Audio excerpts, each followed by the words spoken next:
welcome to Career Talk PH.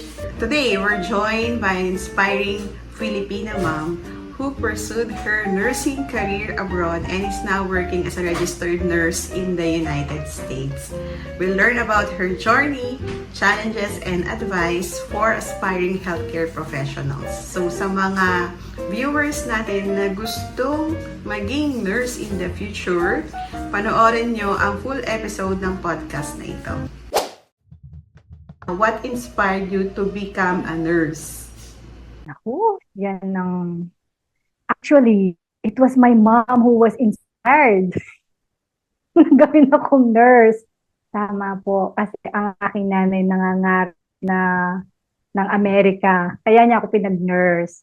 Pero, as I did the course, nagkaroon ako ng mga hospital exposures, na-realize ko, okay pala, maganda pala ang nursing. Parang, siguro, sabihin na natin parang calling na siya sa akin kasi nakita ko na magandang yung pag-aalaga ng mga pasyente, alam mo yun, parang innate na sa akin.